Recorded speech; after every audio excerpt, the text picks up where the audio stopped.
All right, we're going to go ahead and get the Lockly Flex Touch Pro installed here. And this is actually going to utilize the existing lock. So let's go. All right, I've got the Lockly Flex Touch Pro here that we unboxed. Let's dig in.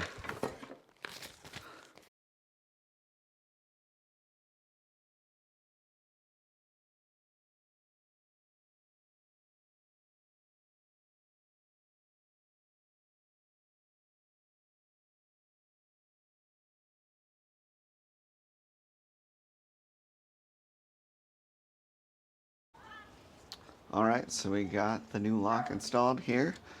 To unlock, I can use my fingerprint.